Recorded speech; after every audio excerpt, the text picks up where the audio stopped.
incredible amounts of fraud in Minneapolis. It's being brought to light. Here is a representative from Minnesota's state legislature saying that there's concern about whistleblowers who are trying to raise their hand to say that there was fraud. Instead of focusing on fraudsters, DHS leadership instead focused its surveillance on employees. Since then, their expressed fear of retaliation has intensified under an avalanche of fraud in Minnesota. So today, if someone asks me, should I report fraud within DHS, I say no, no, no. It is career suicide. I know you're a former governor, but if you could put that hat back on, what would you want to see happen in this investigation? You have Governor Tim Waltz, who's saying he's not going to run again, saying that this is all political. Boy, you know, it's just simply not, Dana. It goes all the way back years. And of course, there are nonpartisan legislative auditor reports, other reports that came out signaling there's a problem with financial controls, warning about the potential for fraud or actual fraud. You had whistleblowers, and you got a culture in Minnesota state government that is lacking accountability. And as we saw in recent days, integrity as it relates to making sure the accurate information is presented. So the idea that this is all political, it just is totally, totally inconsistent with the record that's been established over many years by nonpartisan professionals. What do you think needs to happen to regain public trust in Minneapolis? Well, we taxpayers here pay a lot of taxes, and we don't like it stolen, and we don't like it fraudsters taking it. And you got to get a culture and systems in place to prevent fraud and detect it. And you can't check everything every day, everywhere, but you have to have enough in place to check enough to detect it. And you got to change the culture in government. And I know we're short on time, but there's one example out of many where the state employee back in 2018 refused to cooperate with law enforcement in a fraud investigation because he or she didn't want to, quote unquote, enable or be a tool of the law enforcement. I mean, can you imagine the mindset, the culture in government of a mid-level bureaucrat who basically gets to stiff arm a fraud investigation by law enforcement because they don't feel like helping law enforcement? It's ridiculous. Do you think that the Republicans have a chance to win in 2026, that governor seat? Absolutely. And however, there's a possibility of U.S. Senator Amy Klobuchar switching and running for governor. If she does that, she's very popular and would be a very formidable candidate. But if the rest of the Democratic potential candidates run, then it's a different story. I think we got a real shot. All right. Tim Pawlenty, former governor of Minnesota. Thanks for joining. Did your fraud prevention committee raise formal concerns about suspected child care fraud to DHS or state leadership before federal indictments were issued?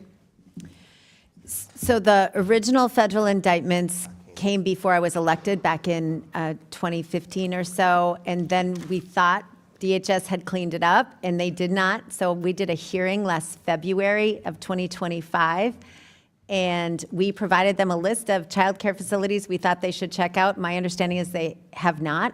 And so we're hoping that they will take this seriously and go investigate with on-site visits what's going on in these child care facilities. And when you raised awareness, were the Governor Tim Waltz and the Attorney General made aware of these warnings? Oh, I'm sure. Did the state leadership fail to act promptly? I mean, it kind of sounds like they did if you still haven't received any information regarding these warnings. Yes, we don't know that they took any action with the list we gave them. And Representative Robbins, what recommendations from your committee were given and ignored?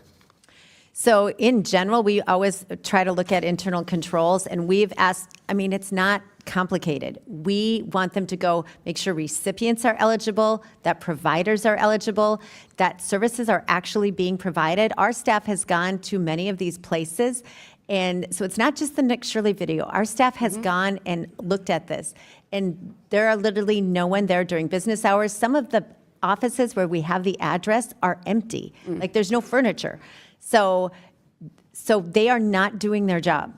Thank you. So why did the Department of Justice under the Biden administration ignore repeated attempts to uncover this massive fraudulent misuse of taxpayer dollars? As you may recall, the indictment actually happened during the Biden administration.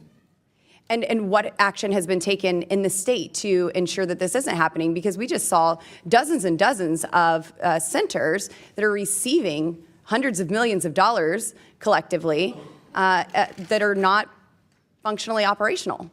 Yeah, well, in 2022, under the Biden administration, over 70 people were indicted for exactly this scheme. So, Mr. Ballou, yes or no? A Medicaid program with low barriers to entry and minimal reimbursement requirements, that's something that would be highly vulnerable to fraud if oversight is weak, correct? Exactly, Yes or no? and the challenge is that oversight Thank you. is being Yes or no? cut further because Thank you for your the answer. tax- Mr. Ballou, yes or no? When a program projected at $2.6 million explodes to over $100 million annually, that's a glaring red flag.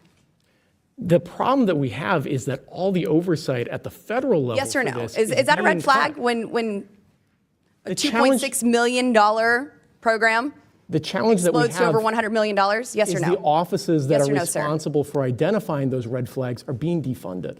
Mr. Ballou, yes or no? When the same individuals or networks bill multiple Medicaid programs, that indicates organized fraud. And the challenge that we have is Yes that or the no? Does that folks indicate handle- fraud when you're getting the same individuals and networks that are billing multiple Medicaid programs? Precisely the offices that would identify that are being defunded. As they should be. Mr. Ballou, yes or no? Did the Biden administration cover this up for political reasons? Because uncovering fraud on this massive scale would have hurt the 2024 Democrat vice presidential candidate. Just so I understand, are you saying that the offices that uncover fraud should be defunded? I'm saying that these programs and the fraud that is taking place should be defunded. My understanding is what you were just saying is that the fraud programs need So to be no, defunded. we need to uncover these, but they're And the challenge these that we actual have is that programs those that are offices are ballooning being to defunded. $100 million. And if you could get back to the question I just asked, was this covered up because you thought it would hurt the 2024 Democrat vice presidential candidate? The office Governor that would Tim Waltz. investigate that kind Yes or of no? alleged public Yes or integrity no? fraud has been defunded. In 2024, it was not defunded. And was this covered up to protect a vice presidential candidate? Yes or no, Mr. And Ballou? prior to 2024, over 70 indictments were brought under the Biden Mr. Ballou, was administration. this covered up to protect a political candidate? Once again, that office has been defunded. And there are Thank you, Mr. Ballou. I'm sorry that